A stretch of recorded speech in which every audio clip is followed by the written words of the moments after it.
जो गोवर्धन पर्वत देवदमन श्रीनाथ जी का दर्शन कर लेता है, पृथ्वी के समस्त तीर्थों और भगवत स्वरूपों के दर्शन का फल प्राप्त हो जाता है।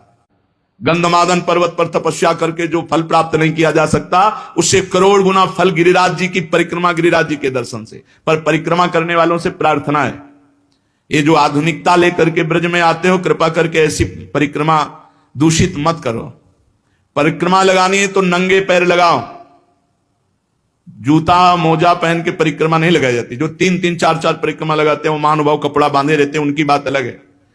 आप कहो जिंदगी में दोबारा ना लगाने को मिले, इसके बाद कोई व्यसन परिक्रमा मार्ग में न करे गिरिराज जी में। जैसे हमने देखा है, स्वयं सिगरेट पी रहे हैं, मसाला खा रहे हैं, पिच पिच थूक रहे हैं, तुम्हें शर्म आनी चाहिए। तुम ब्रजमंडल भगवान की तीर्थ मंडली जहां विराजमान है गिरिराज जी में, वहां आए हो, वहां तुम थूक रहे हो, तुम्हें शर्म नहीं आ रही? एक दिन मसाला नहीं खाओगे मर जाओगे, एक दिन बीड़ी सिगरेट नहीं पियोगे मर जाओगे, एक दिन नशा नहीं करोगे तो मर जाओगे। अरे यहां मंगल में धाम में आकर ये सब गंदगी करते हो। इसलिए परिक्रमा में दाहिने थूके नहीं, मुंहते नहीं, कुल्ला न करे। दाहिनी तरफ आराध्य देवते, चाहे वृंदावन की परिक्रमा हो, चाहे गिरिराज जी की, चाहे बरसाना धाम की, और नंगे पैर लगाओ। गोवर्धन पर्वत की यात्रा करने से 1 करोड़ सोने से सींग बढ़ाकर गौ में दान करने का जो फल ऋषभ पर्वत, कूटक पर्वत, कोलक पर्वत पर है, वो गिरिराज जी की यात्रा मात्र से पूर्ण हो जाता है। ऋषिमुख, सहगिरि, देवगिरि की संपूर्ण यात्रा और पृथ्वी की पूरी परिक्रमा करने का जो फल है, उससे करोड़ गुना फल गिरिराज जी की लूट लूट करके प्रदक्षिणा करने से प्राप्त हो जाता है, अर्थात दंडवती परिक्रमा से। भविष्य काल में उसका मंगल नहीं हो सकता जो एक बार गिरिराज जी से प्रीति कर ले। जय गिरिराज महाराज। श्री शैल पर 10,000 वर्ष तक जो तप और यज्ञानुष्ठानों का फल मिलता है, गोवर्धन के पुच्छ कुंड में, जहां अप्सरा कुंड है, पुछरी की लोठा के पास, स्नान करने से वो फल प्राप्त हो जाता है। जो गोवर्धन पर्वत पर उत्तम ब्रजवासी ब्राह्मणों को पवाकर दान देता है, वह स्वर्ग चाहे तो स्वर्ग, भगवान के वैकुंठ धाम को चाहे तो वैकुंठ धाम की प्राप्ति होती। धन होए ना तो ये लाभ लेना चाहिए, भगवान के तीर्थों धामों में जाकर के भूखों को भोजन देना चाहिए, पूज्य जनों को कुछ दक्षिणा भोजन ऐसे करना चाहिए। भगवान दिए हो तो करना चाहिए। यहां 1 का लाखों भगवान देते हैं, मिलेगा, थोड़ा धैर्य रखो। समय, खेती भी बोई जाती है तो अपने समय से फलीभूत होती है। हमारे गोवर्धन पर्वत पर जो मानसी गंगा है, बहुत पवित्र है मानसी गंगा, बहुत पवित्र। अनुभव की बात कह रहा हूं, तभी बार बार हम जब गिरिराज जी की बात करेंगे तो मानसी गंगा की बात करेंगे। सैकड़ों राजसूय यज्ञ करने वाला उतना पवित्र नहीं हो सकता जितना मानसी गंगा में स्नान करने से गिरिराज जी का दर्शन स्पर्श महान पुण्यात्मा को प्राप्त होता है।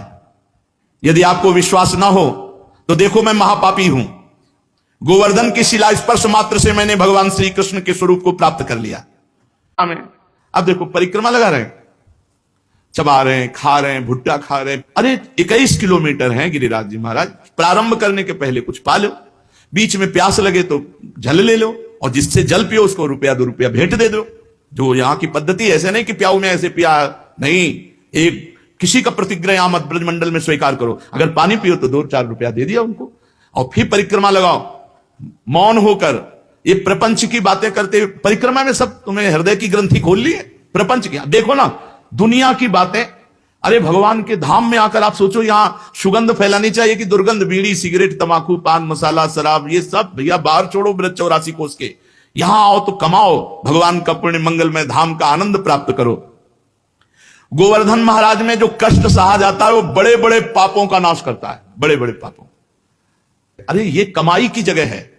यहां उपवास करके खूब मंत्र, खूब नाम जप करो, भगवान का कीर्तन करो, परिक्रमा लगाओ, दंडवती लोटो, जन्म जन्म के पाप नष्ट करके लोक परलोक की उन्नति को प्राप्त हो। पर नहीं, बुद्धि भ्रष्ट है। यहां आए होटलों में वही संसारिकता, वही गंदी बातें। कैसे तुम्हारा मंगल होगा? 1-2 दिन के लिए श्री जी ने कृपा करी कि धाम प्रवेश पा जाओ, धाम में आके होटलबाजी इधर उधर। अरे ठीक है, कहीं रहो। घर गृहस्थी के जितने खेल है संसार में, जीवन भर खेलोगे भाई। धाम आए हो, भगवान के तीर्थ जाओ, नियम संयम से रहो, कम से कम 2-4 दिन जो आए हो ब्रह्मचर्य से रहो, पवित्र आहार कर। 1 दिन उपवास जरूर करना चाहिए। तीर्थवास का एक नियम है कि कम से कम 3 दिन रहे, तो 1 दिन उपवास करे, दूसरे दिन फलाहार, तीसरे दिन 1 बार अन्न ले ले, और खूब साधन भजन करे। ये तो कमाई का देश है। देखो, जो कर्म करोगे उसका आपको फल भोगना पड़ेगा।